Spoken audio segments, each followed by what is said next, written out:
I'm going to say a quick word of introduction before I hand over to Charles Pio to introduce our speaker. So welcome, if you haven't been before, welcome again. This is the Religions in Public Life series hosted by Keenan Institute for Ethics, Divinity School and Trinity College for Arts and Sciences. Once again, those of you who are in the class, we will make our way over the corridor for victuals and further conversation. But we're here till 6:30, so there'll be time for question and answers. So very, very warm welcome. Just a housekeeping notice, do come and tell your friends. Next week is Catherine Marshall, not Ruth Marshall, this week, Catherine Marshall, from Georgetown University and formerly of World Bank and various other initiatives talking about religion and development. And I guarantee it'll be very interesting as well. So, John. So you're going to stay here? I'm over here. Hi, everyone. It's an easy job and a true pleasure to introduce Ruth Marshall, one of my favorite people. She's brilliant, a real theory head. She's a great and generous person, and she's loads of fun. It's sort of a deadly combination. Ruth teaches at the University of Toronto in religion and political science, where she'll also be a Jackman Research Fellow in the humanities next year. She spent, it seems like, maybe half of your life in West Africa, several years, I think 4 years in Nigeria, 3 in Côte d'Ivoire, another couple in Senegal, and has spent so a lot of time on the ground and in the churches in West Africa, about which she writes in her work. Her book, Political Spiritualities, The Pentecostal Revolution in Nigeria, is easily the best work on African charismatic Christianity today, that extraordinary event which has lit up and transformed religious and cultural fields across the continent over the last 15 years. The book is filled with smart theory and deep ethnography, and I think, more than all others, it takes seriously local, that is, Pentecostal categories in trying to get at the political and religious valences of Pentecostalism today. The title of her talk is up here on the boards, so without further ado, Ruth, welcome back to Duke.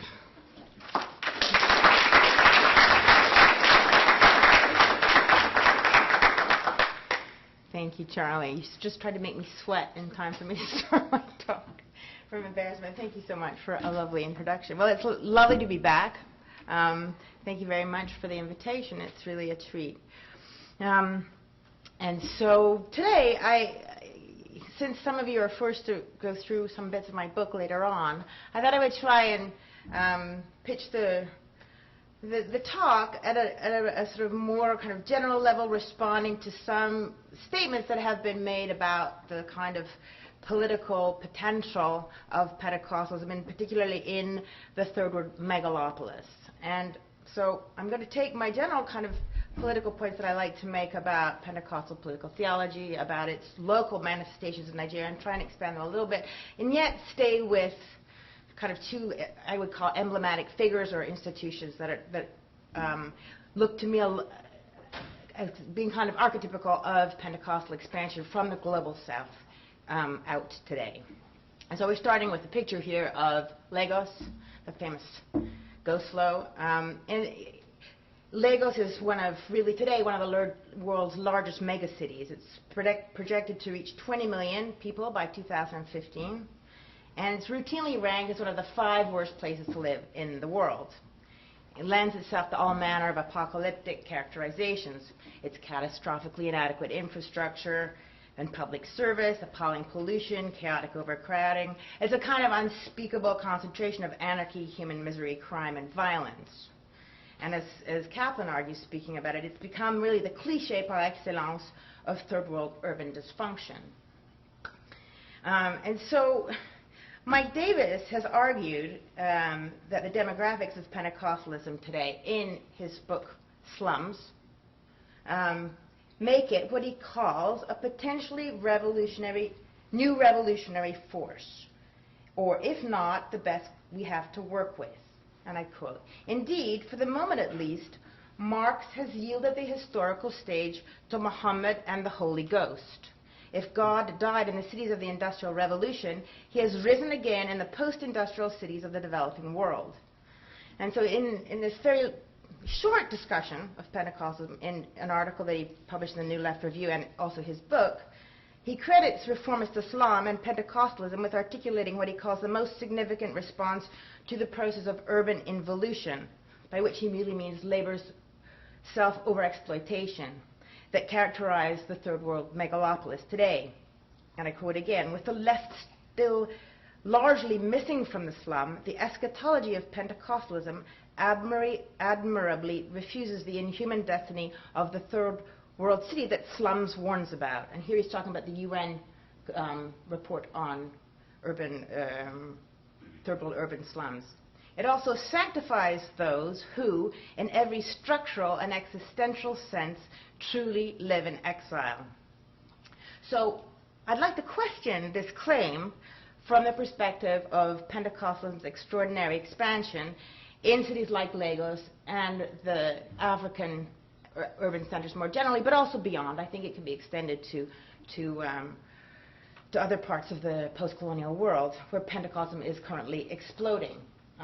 Just to give you a sense of its development in Nigeria, which I take to be emblematic of its growth across the African continent, at least the non-Maghreban or non-Muslim part of the African continent. In 1975, the population of Pentecostal Christianity was around, give or take, 300,000. And today, Pentecostal and charismatic Christianity numbers around 40 million. So it's just it's a phenomenal expansion. And about 80% of the world's 500 million Pentecostals now live in the global south. So it's a really important question to think about how this growth has really exploded in the last 30 years and what this really means for people who live in these places. So I want to question Davis's claim and ask, does Pentecostalism really sanctify those who live in exile? And if so, what does that mean? And I take living in exile in Davis's understanding to refer to new topographies of exclusion in which the teeming masses of third world slums have effectively become what he calls a form of surplus humanity. So there aren't anymore the reserve labor army of previous phases of capitalist expansion. Rather, these people are essentially just surplus. And so his claim seems to presume that Pentecostalism in Africa is predominantly a religion of the slums, which is an empirical question which we have to address, and that its eschatology involves sanctifying this surplus in some way that involves an active refusal of this destiny. Right? So it strikes me as a provocative statement, but problematic, not altogether false, but problematic on both empirical and theoretical grounds. And this is what I'd like to try and look at in the rest of the paper. I think more broadly, this characterization begs the question of Pentecostalism's role as a new, increasingly powerful form of expression and organization for much of the post-colonial world's poor, or at least prompts us to try and think about new avenues for their global insertion. Right? So I want to explore in this paper the ways in which African Pentecostal engagement produces what we could call new ethico-political topographies, new economic imaginaries and ways of thinking about citizenship. So the main idiom for this expansion of Pentecostalism is what they call global spiritual warfare. And this idiom of global spiritual warfare, if you'll forgive the expression, works as a double-edged sword. On the one hand, Pentecostal conversion and deterritorialization of urban space and identities through what I would call processes of spectacularization and new forms of mediation. So these produce new transnational spiritual and material infrastructures and conduits which open up what we could call spaces of hope, to paraphrase, to cite David Harvey. And they seem to belie these negative imaginings. But on the other hand, I think these same practices are heavy with political menace and danger, potentially. Pentecostalism might be seen as a kind of contemporary archetype of what Abdul-Malik Simon has called the worlding of African cities. And what Simon means by this is the difficulty in African cities today of maintaining what he calls recognizable and usable forms of collective solidarity and collaboration in the face of the circulation of a seemingly arbitrary unknown, or what I've called in my book, the experience of radical uncertainty, which is not simply material but also existential, epistemological, ontological.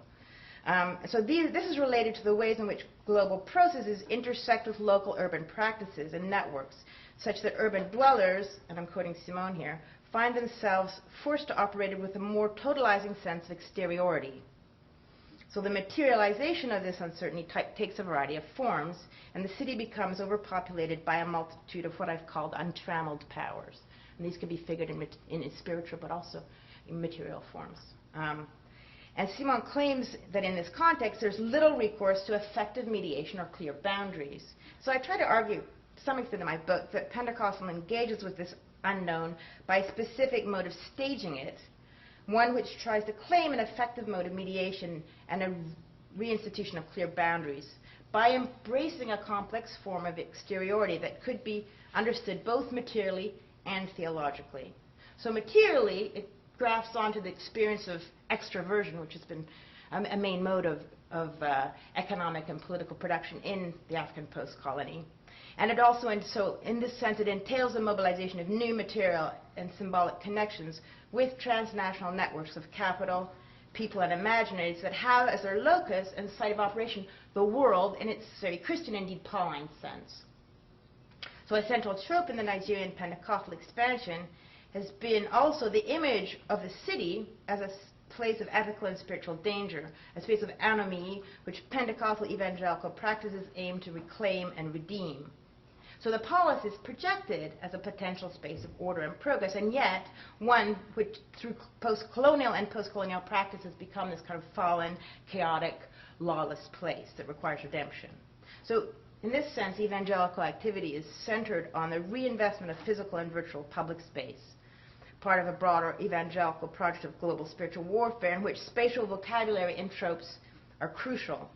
So we see this in an ever-increasing public presence and visibility, which is really absolutely central to this broader project of what you could call redemptive citizenship. And it's accompanied by a really self-conscious creation of modern, functional spaces of worship, forms of electronic mediation and communication that instill new forms of worship and self-presentation, modes of sociability, and family structures.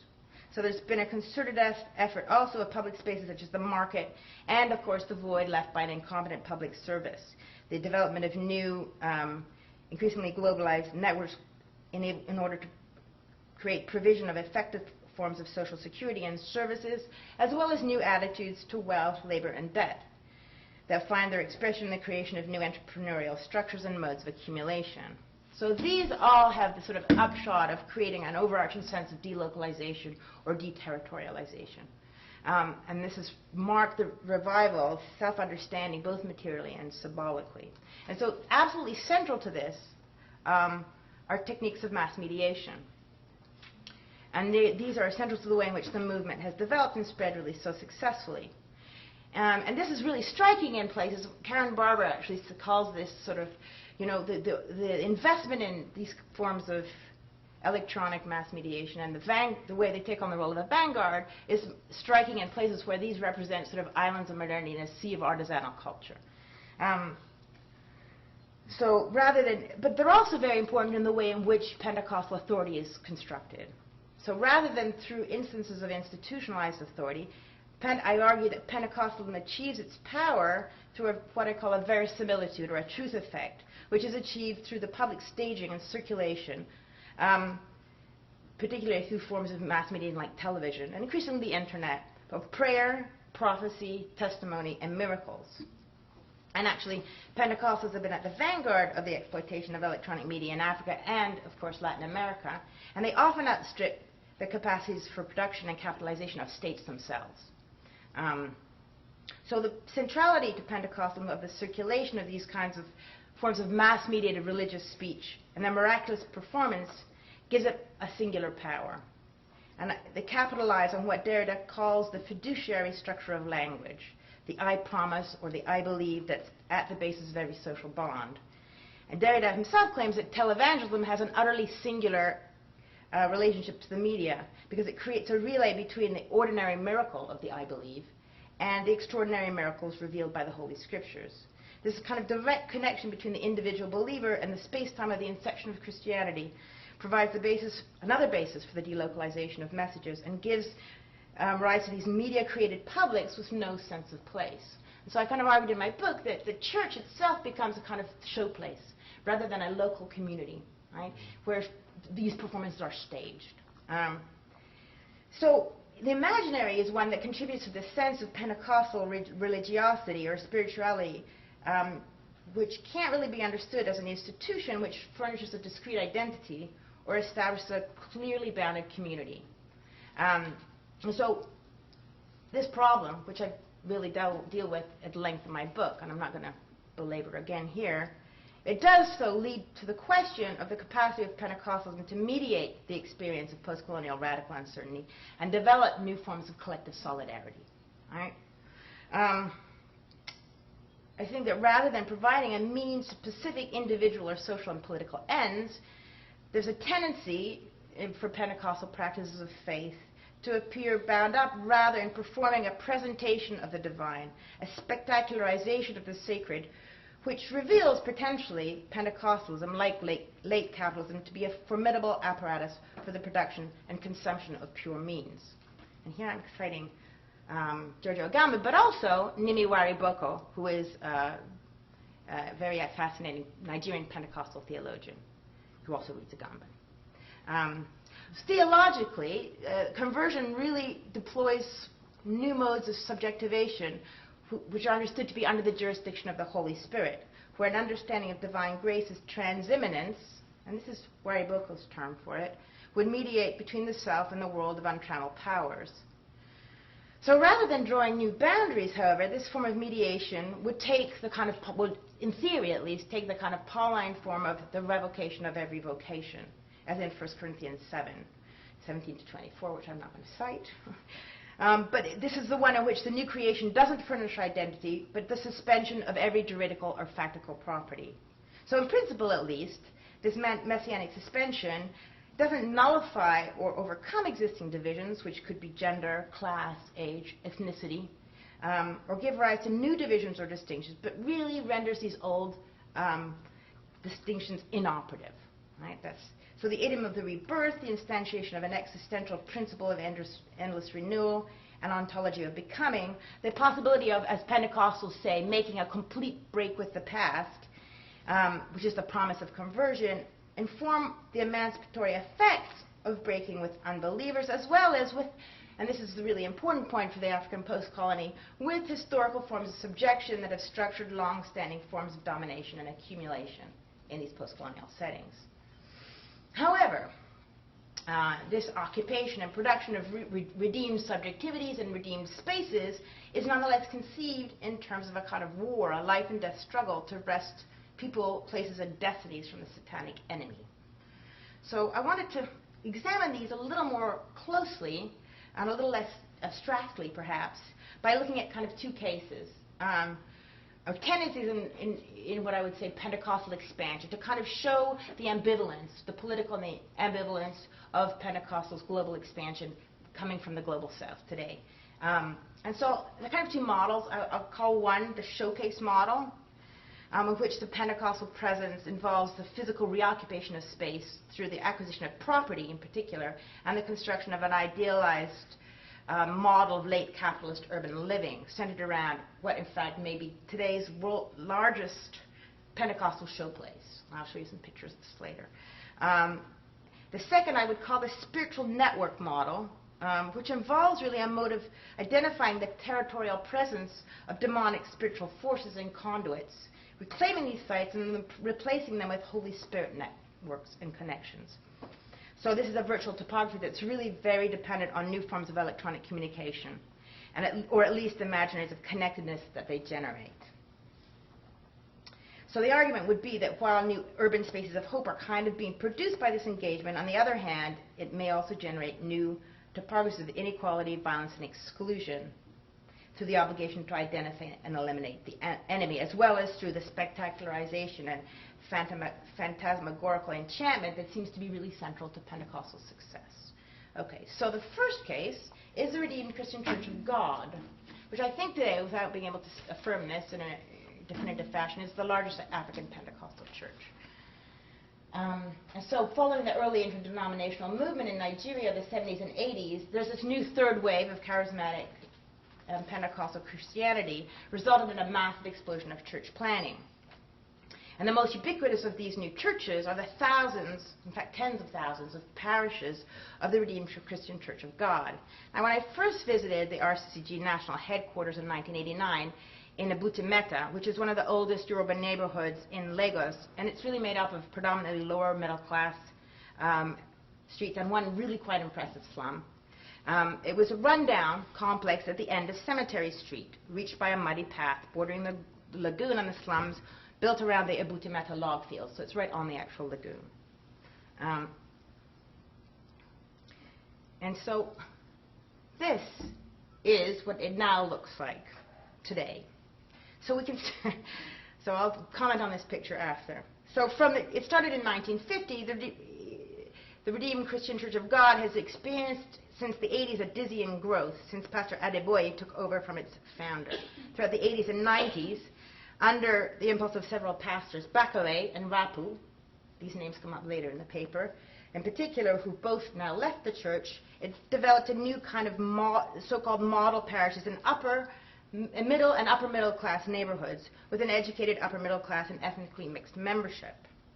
The church began to moving away from a kind of holiness doctrine, move towards a faith or prosperity doctrine, and began to deliberately target the middle and upper classes with fellowship breakfasts at the 5-star Echo Meridian Hotel, the inauguration of fellowship and outreach groups like Christ the Redeemer's Friends Universal, for which you have to have a university degree to belong. Today, RCCG has 14,000 parishes in Nigeria with approximately 5 million members, and one researcher claims that it's the largest single private landowner in Lagos, and potentially in Nigeria, in fact, although this is unverifiable. Adeboye has repeatedly announced that RCCG will plant a church within 5 minutes walk from every urban Nigeria and 5 minutes drive from every North American. Totally rebuilt and expanded, the new national headquarters now reflects the media expansion of the church in the past 20 years. So it's no longer on Cemetery Street, it's Redemption Way. They managed to even rename the street. And yet, as these next pictures, well, you can see in the foreground of the picture, and as these, if you pull back, and you pull back even further, or closer, the dramatic expansion, particularly of the headquarters and the parishes as well throughout the city, and the striking reconstruction of its headquarters hasn't meant that RCCG has integrated itself within its neighborhoods where it's founded its parish, creating a local site from which to engage in redeeming the immediate surroundings, either spiritually or materially. In fact, RCCG's relations to the immediate communities with which it has planted its churches have often been difficult, litigious, and at times even violent. So rather than being outgrowths of specific and localized social formations or neighborhoods, we can think of these parishes as nodes in an ever-expanding network, one which physically and symbolically connects people from disparate neighborhoods, regions, ultimately countries, creating conduits for people and resources which would flow into the global community RCCG now sees itself as building. Now, the hub of these globally dispersed nodes is found not here in this headquarters, but rather in the extraordinary new complex developed in bushland between Lagos and Ibadan, two largest, first and third largest city in Nigeria, what is called Redemption City. So, I will keep on talking, you can read while I talk. I'm not going to read this out. So this in the late 1980s, faced with the physical impossibility of gathering everybody in one spot, he had a vision to build a prayer camp outside the city. So it started out on 3.5 hectares of land halfway between Lagos and Ibadan. And it has since then built a veritable city of some 10 square kilometers, which now functions as the church's international headquarters. Monthly Holy Ghost services attract hundreds of thousands of people, and now increasingly the annual convention has attracted up to 6 million at any given time. I don't know if you've not read it, but if you haven't, it's all right. You get the idea. The Holy Ghost Arena is 1 kilometer long by half a kilometer wide and can accommodate over 1 million worshippers. The annual Holy Ghost Congress has attracted year to year between 3 and 6 million attendees. I can tell you, tongues. 1 million people speaking in tongues is a noise that you can't really describe. So I've actually been to the Holy Ghost service when this has been full. And I know it's 1 kilometer long because I drove the length of it, and you can see it on your odometer. So this liminal space, really, so it also has a lot of other things, actually, it also has an international resort space. It has banks. This is what it looks like inside. The Demas University, which now is actually one of the more expensive universities, private universities in the country since the liberalization in the late 90s of the higher education system. And here are some of its graduates, first graduates. And it has banks. Actually, when I first put this together, there are now 6 banks. There's stores, there's also estates where you can purchase property with a loan from the bank. So that is the Redemption City, right? It really functions as a kind of material and symbolic hub which connects the ever-expanding parishes and networks of the church within the Nigerian cities and to the open visas of the world. It's going to conquer for Christ. And so RCCG's big new push has been reverse mission. So it's got this very important push into North America in particular, and it has over 500 parishes now in North America, which is planned in the last less than 15 years, anyway, 10 years, let's say. And the North American mission head says it has a capacity of 1 million. However, they do pray a great deal over the empty seats in their buildings on Sunday service. I've been doing some research in these churches. It's really an empire now. I think it's probably one of the largest Pentecostal empires, certainly in the sub-Saharan Africa, I think, through the offerings of its tithes and offerings of its millions of faithful, but also the mobilization of private capital, entrepreneurial networks and connections, which are themselves increasingly global in character. Symbolically, too, the connection to global networks has become increasingly central to the identity of the church and its practices. Even the preferred mode of giving to the Lord now, in order to receive your blessing, takes place in foreign exchange. So, if the Lord is going to bless your offering 100-fold, it's better to give $10 to the Lord than 10 naira. Illogically, and I've seen this, in fact, people now exchange their naira for forex as they go into the Holy Ghost service.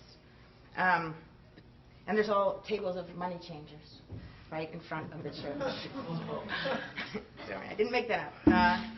And Adeboye himself has become a kind of cosmopolitan global leader. He's at home in the presidential palace in Nassau Rock in Abuja, in London, New York, Dallas.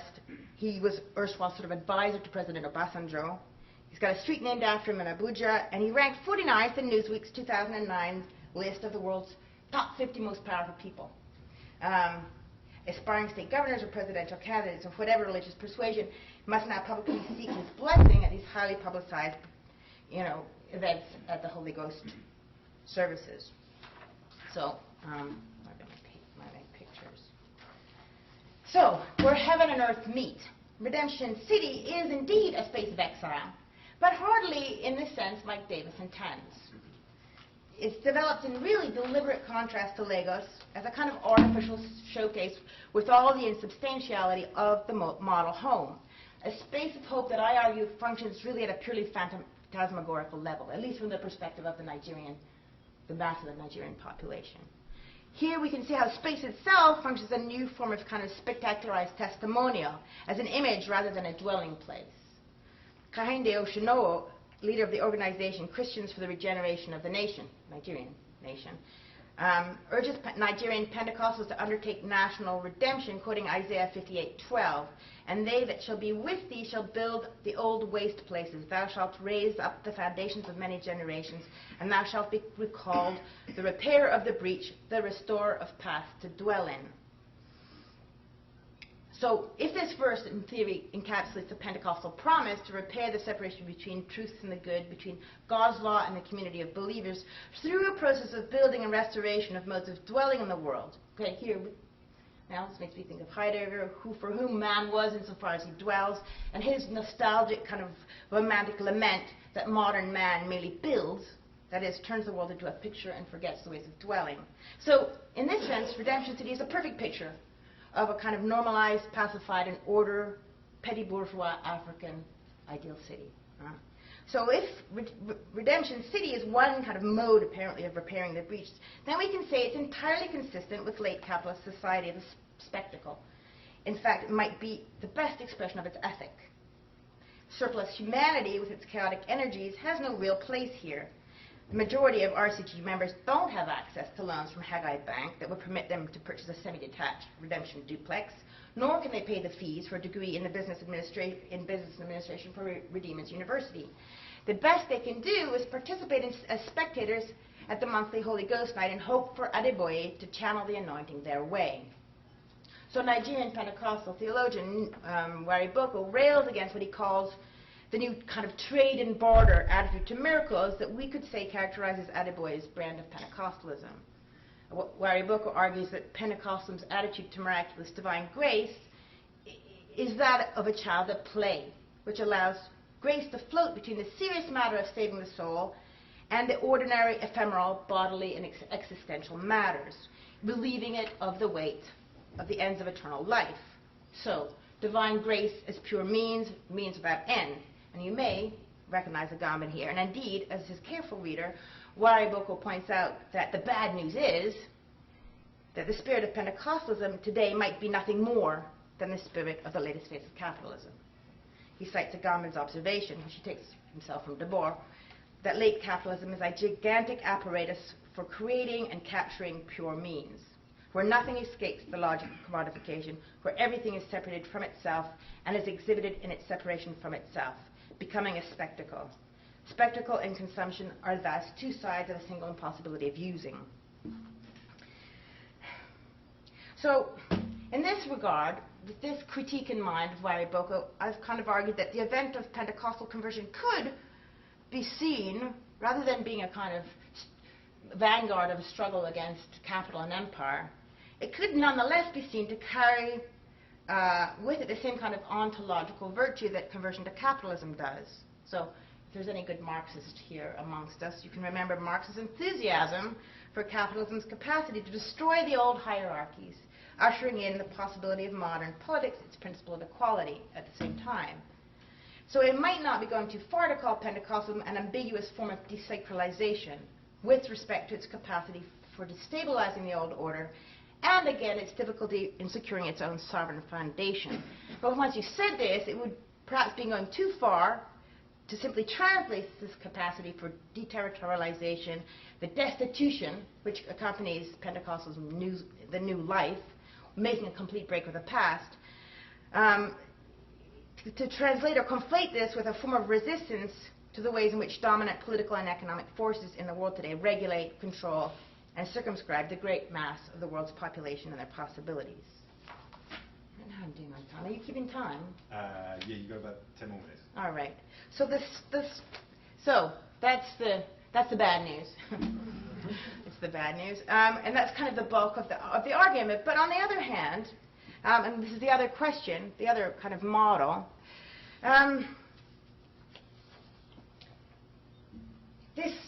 The spiritual warfare also has another side, right? It is a kind of struggle with, or an epic battle against the forces of darkness. And it's really precisely the inability of Pentecostalism to appropriate divine grace, whether it's shoring up pastoral power and legitimacy or capturing divine blessings, that make the struggle with the divine so very ambivalent. So this apocalyptic reading of history, which preaches the urgency of evangelism in the end times, preparing oneself spiritually and ethically for the imminent rapture, is something that is even not perhaps taken literally today in Pentecostalism, nonetheless informs Pentecostal temporality in a very powerful way. Stages the dangers and promises of the present in an idiom that presents change not only as urgent, but also as imminent in the present moment. It makes for an experience of the present whose qualities have been altered by the presence of the Holy Spirit, in which the present becomes not only the only which the present becomes the only time we have to realize the potentialities that may be released by the work of faith. So Pentecostalism say of this struggle, be of good cheer, we're on the winning side. So Rapu, I said to remember his name, and who was the ex-favored son of Adeboye, himself fell out precisely over this turn to the prosperity gospel. And he says, so on the one hand, he's very critical, but on the other hand, he takes on what might want to call the spiritual warfare language and talks about the ways in which battles in the spiritual realm should be understood to be responsible for the economic and socioeconomic and political afflictions. He says every substructure of human society has a spiritual dimension seeking to control and influence the individuals, its economic institutions, and the political order. Behind the systems of this country, behind the Nigerian Police Authority, the National Electrical, the Nigerian Police Force, the Army, the institutions of politics, there is a raging war, right? So here we're talking about territorial, spiritual warfare in a kind of very literal sense. It's a different sort of infrastructure, a complex network of unseen supernatural forces bringing death and destruction, working to frustrate the Christian project, with specific territorial implantations that need to be specially addressed. So now this is not peculiar, this conception, to Africa, and it's popularized by Peter Wagner. And it's been part of what's the sort of latter part of the third wave, particularly with what's called the New Apostolic Reformation, the Kingdom Now movement, which spills so much ink, very often associated with dominionism in the States. So, however, the Nigerian pastors who endorse the doctrinal emphasis of this new movement themselves understand the enemies that they struggle against to be the rampant corruption of the state and the ruling class, the prosperity pastors, and they draw attention to the material as well as the spiritual causes, both locally and globally. So the most notable are Tony Rapu, who I mentioned, but also this guy, Tunde Bakare, who ran as the vice presidential candidate in the opposition party, Congress for Progressive Change, against the incumbent PDP. Now, if you're an incumbent in Nigeria, you win the elections. It's a well-known fact. However, they ran a campaign. He wasn't really a politician in advance, based on a kind of redemptive message with a very powerful religious undertone. Buhari is understood to be an ex-army strongman and a very devout Muslim, and Bakare is an outspoken, very critical Pentecostal pastor. Most significantly for Nigerian politics, Bakare convened the Save Nigeria group, a broad-based civil coalition of pro-democracy groups which was set up to encourage popular political mobilization. He was very successful in raising civic awareness and voter registration in the run-up to the 2000 elections, which may explain why he was taken on the ticket. And here you see, I don't know if you recognize the guy with the white hair. Anybody know who he is? Shoinka, right. So he's known for his, he's known for his outspoken and very critical views of Nigerian politics, particularly the execrable track record of the PDP, political corruption and economic malfeasance, and a sustained concern with what he calls the plight of the poor. So he takes public stands for the inequities of the global economic system, the policies of the IMF, the World Bank, advocates debt forgiveness. And so this kind of atypical social gospel and political ambition have really made him a central player in Nigerian politics. So he was also behind the Occupy Nigeria movement, and there you see them with Shoinka. He's actually at the, which was galvanized around the threat to remove the oil subsidies last January. And he organized very successful mass demonstrations. And he's up there on the Tribune somewhere.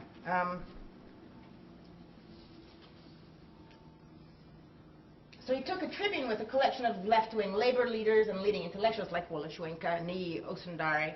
And then this summer he's kept on preaching Sunday sermons on the themes of peaceful regime change and President Jonathan Goodluck has to go, which has earned him a visit from the State Security Services. Recently, he's also claimed that the church's Prosperity Church General Overseers should be sent first to prison and then to the hottest parts of hell if they don't repent the agreed and simple refusal to care for the material welfare of their flocks. And his fiery rhetoric is constantly placing what he calls revolutionary power in both the churches and the mosques. And actually, he's been a very outspoken advocate for ecumenical cooperation. The most recent was lambasting the Pentecostal leader of the Christian Association of Nigeria, for this violent rejection of Islamic banking, which is a proposal. And he says, church leaders are corrupt modern financiers, and he cites scripture on the sinfulness of usury. Okay, nonetheless, he's done very well for himself through the ministry. But he at Rapo and a growing group of like-minded pastors are developing a different kind of model of evangelical expansion. The creation of global networks focused not on church planting or empire building, as he calls it, but rather the strategic creation of new networks focused on building what they call global apostolic corporate culture, mobilized against greed, linking together institutions and individuals in leading positions in both the public and private sectors, locally and across the globe. And this is their understanding of what it means to struggle against the forces of darkness in the end times. Right? I think I've probably gone rather too long. Now, of course, this very ambivalent, this discourse of spiritual warfare is extremely ambivalent. Right? On the one hand, Rapu says, the divine blueprint for national redemption and subsequent transformation begins with the familiar clarion call. If my people who are called by my name, he says, if the people of God will act purposely, God himself will heal the land. Right? But my question is, how is this call really to be answered? Is there really any reason to imagine that Pentecostalism, even in this kind of more politically conscious form, will give rise to emancipative forms of political action or inclusive forms of citizenship that might do more than merely sanctify the great mass of urban Africans still living in exile from humanity?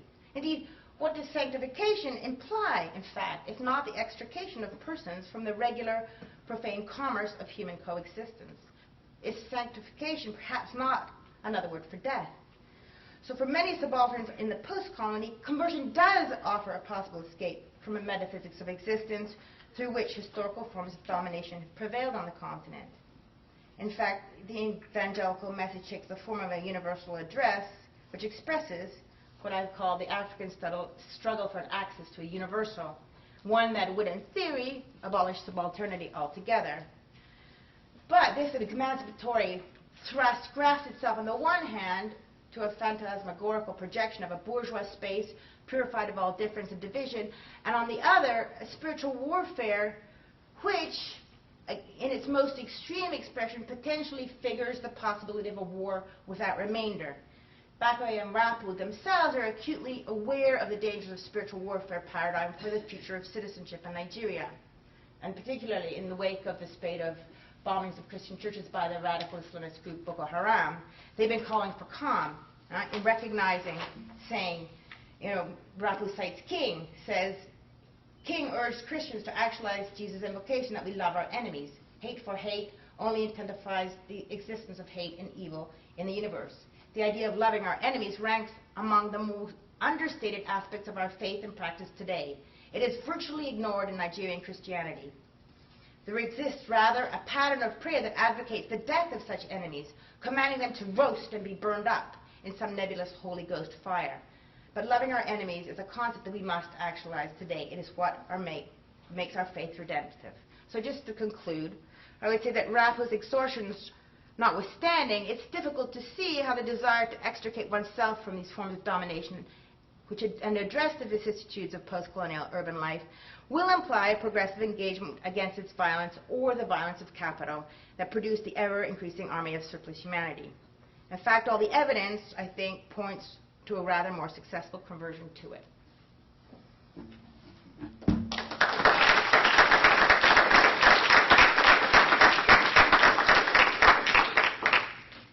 We've got run out of questions, so you have Sorry, to that's field. the other one. Yes, fielding. Wait, I'll put my glasses on so I can see.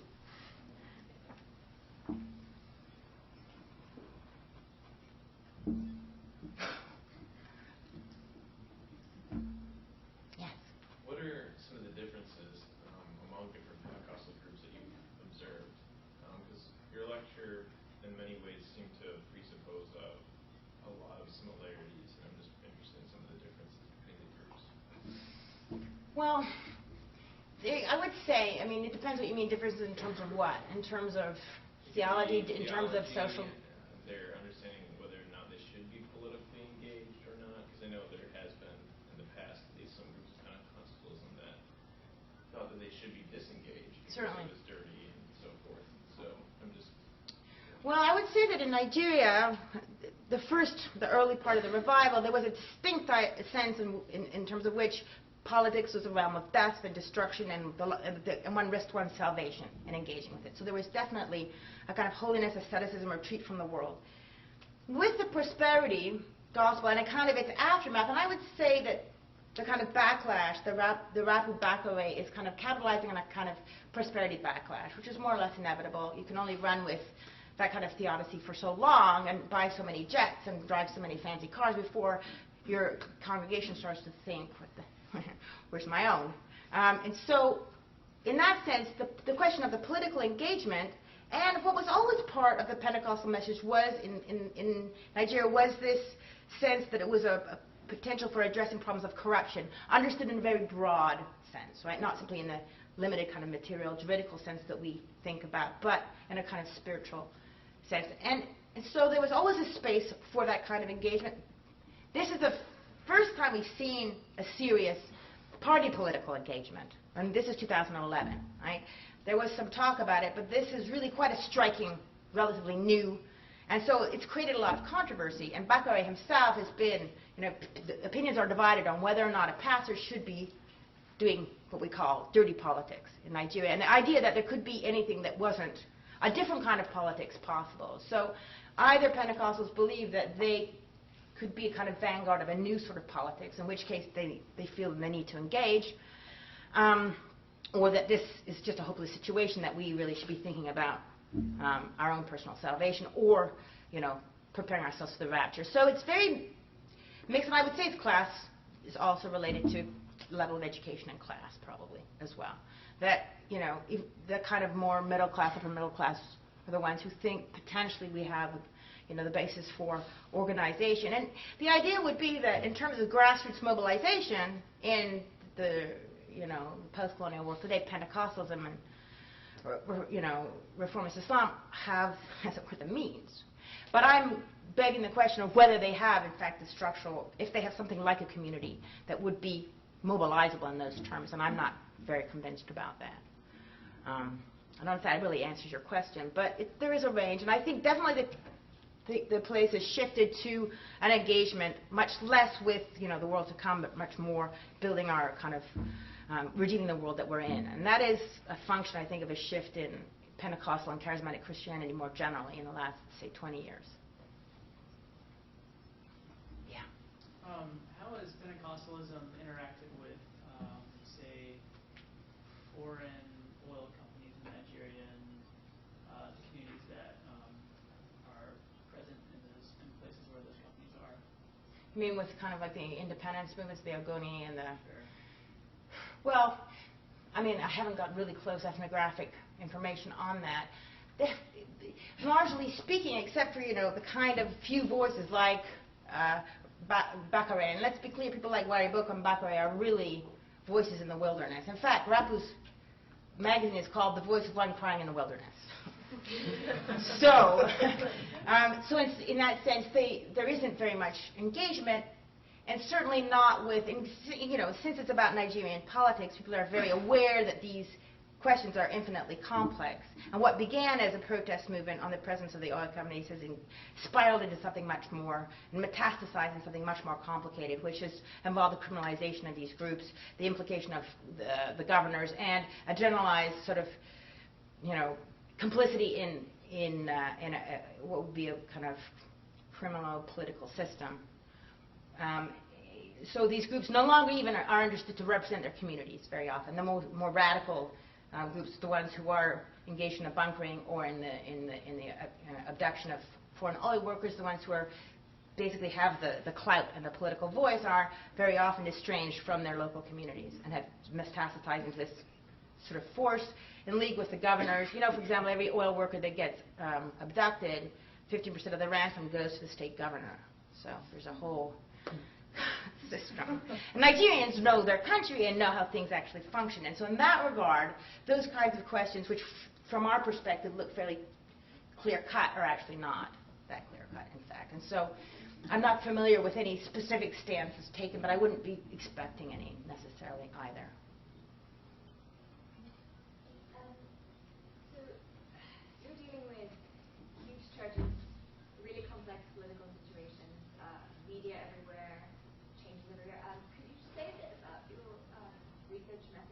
and strategies for just coping with the size of yeah.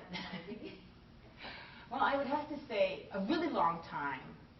I think the work, so you summarize in a paper this short, essentially what it's 15 years of, I started my fieldwork in 89 probably, and I lived in Nigeria for 4 years, 2 in Lagos, 2 in Ibadan. But I was there pretty much every year for, I guess, 15 years, or 13 years anyway. And so I just went to church a lot, essentially. I would say that was my method. I used ethnographic methods, and the time really essentially to look at, I was able to even see the movement really shift and change over that period of time. It's great to be a procrastinator, because by the end, right, I should have done this, as Charlie knows, like much earlier, but I just kept adding and adding. So my methods are really ethnographic. I basically go, and since there really is no other way to do any kind of empirical research in Africa, I don't think, today. There's no data sets or, I don't look, my political science colleagues often look at me like, who's this anthropologist in our midst? Because I don't do that kind of work. Largely because there is no information of any sort that would be in any way really reliable. So yeah, I did do a lot of ethnography, really, in a lot of different places for a really long time. I think you said that these megachurches are sort of these weird transplants in the middle of giant neighborhoods. Do you have a sense for how people who live in those neighborhoods see those churches? Well, I know, because I remember being woken up every Sunday at 5:45 in the morning by the people, striking up there in the compound next door. And so very often these start out as they're all mostly in residential neighborhoods, and they start out in someone's home, compound outside. They start with, 5 or 10 people, and then it grows until it spills out beyond the capacity of the building, and then they purchase the property. And so there's a great deal. In fact, there was the governor of Lagos tried to put a ban on services in residential neighborhoods, because the loudspeakers are up and everybody, whether they like it or not, is hearing. And what he said, noise pollution. And it's also the case of mosques, in fact, also.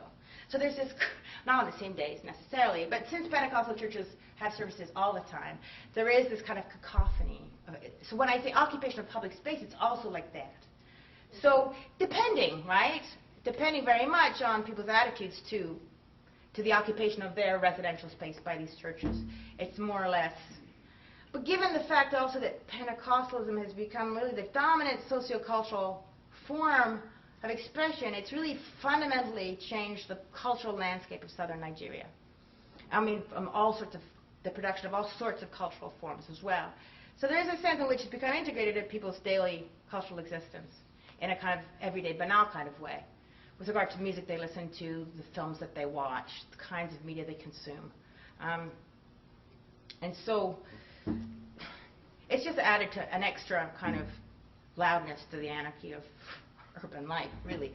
But they're so ubiquitous, really, that it's kind of like resistance is now futile sort of situation, were that to be the case. But obviously one gets pockets of clashes, neighborhoods who are more predominantly Muslim and those which are understood to be Christian. There's a lot of mixture, of course.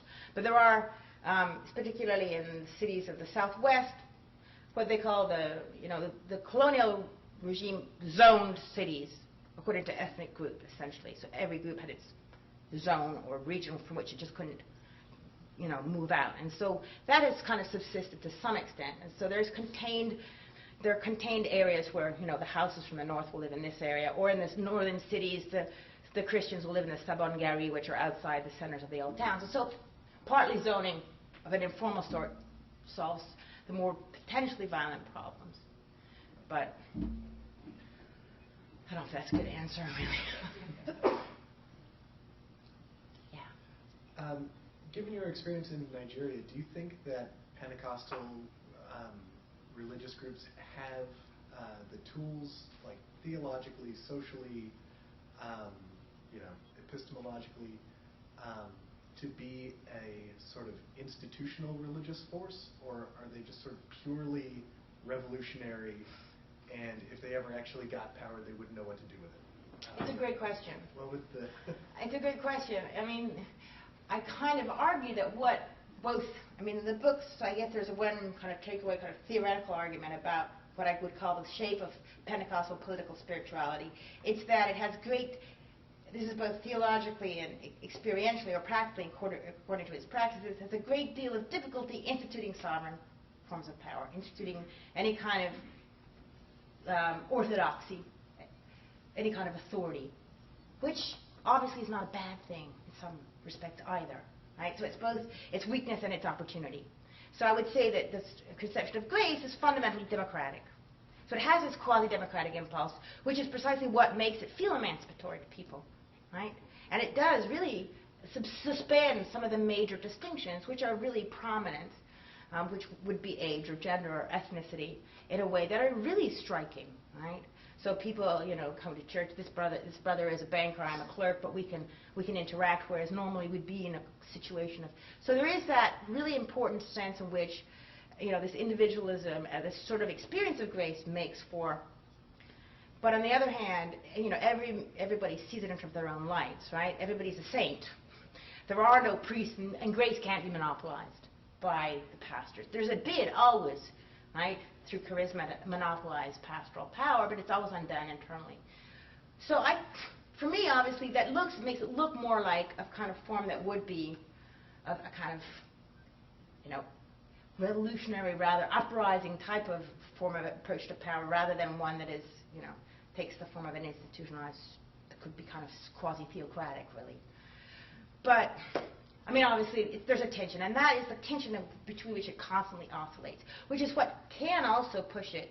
The section of the paper that I kind of jumped over was the ways in which it can be pushed into political overdrive, right? Largely because of this inability to have a solid foundation, and to really settle these political questions for once and for all. Who says what God's will is? Who knows who the enemy is? How do we identify this? And it's possible it could be, you know, the IMF or the spirit of poverty. Or it could be, you know, the homosexuals, as in Uganda, right, this new legislation. It could be any number of potentially, you know, potential enemies. So this cleavage is also what I think makes it dangerous. It's kind of autoimmunity, if you wanted to put it in those terms. So, you know, I haven't been very impressed by the kinds of institutional forms, right? Thackeray's got this much more diffused sense, right? But I don't know how seriously one should take that as a form of organization, collective mobilization, beyond the kind of protest moment. Certainly, Adebayo is much more successful in his empire-building strategies, right? But then he's, you know, making a lot of money at it, right? So it's not certainly that kind of engagement, and that it loses its kind of political or its kind of redemptive message when it gets to. But it takes these institutionalized forms, as it does in the redeemed case. Right? So I don't know if that's an adequate answer, but it's pretty ambivalent. I would say it's fundamentally ambivalent. So we'll have to wait and see. But I'm holding my breath, as my friend Larry Boko says. Time for one more question.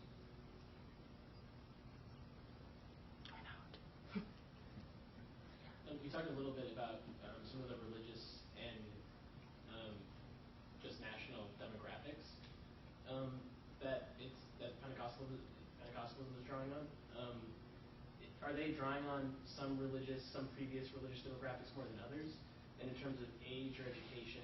Right, so a kind of sociographic breakdown? Yeah. Well, so Nigeria, I should have done this little, I always forget that you have to set up. So Nigeria is essentially kind of split between a Muslim north and a Christian south in a very kind of schematic sense.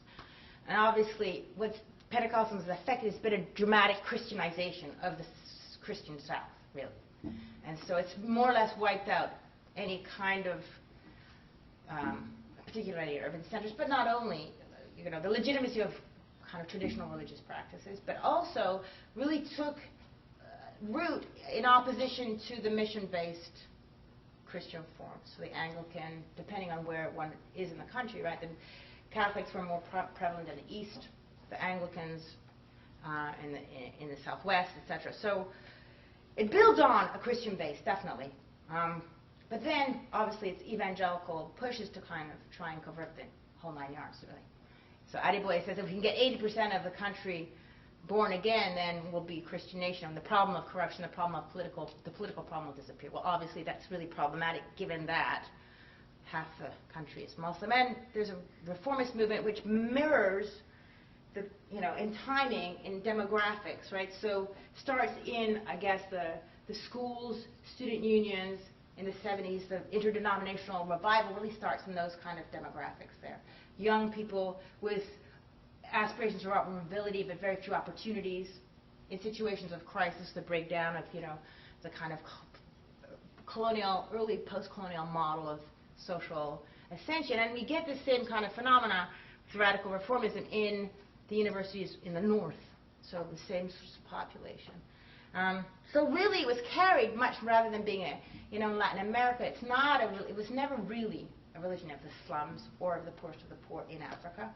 It was very much carried by people who were already, semi-literate clerks. And that builds on the associations with Christianity as the sort of site of education and social advancement, but takes it in a completely different and kind of critical direction. And now, of course, what's happened is pretty much across the board, all the what we call the mainstream or mission-based denominations have been kind of Pentecostalized or become charismatic. And even the kind of syncretic churches, the Aladura churches, for example, the prophetic churches, which came out in the 20s and 30s themselves, have also become Pentecostalized and given up a lot of their syncretism. So, but it still is, and so increasingly now, people like Rapu's a medical doctor, Bakare is a lawyer. And if you look at the people who run the church in North America, they're all kind of liberal professionals.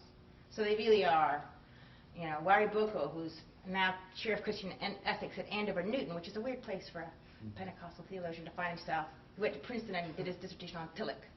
Before that, though, he was a financial analyst on Wall Street, and he'd gone to Columbia Business School. So that's the kind of, when I say elite, that's really who we're talking about, right? Even though the mass of, the 6 million who show up are obviously not all doctors and lawyers and people with that kind of social status. But that's this sort of sense in which this is the aspirational generation. We can aspire to being these people. These are our kind of models. And we can live in these model homes. We can be part of this redeemed city kind of situation. So I would say it's very much, a middle-class, petit bourgeois ethic. Thank you, Ruth, very much.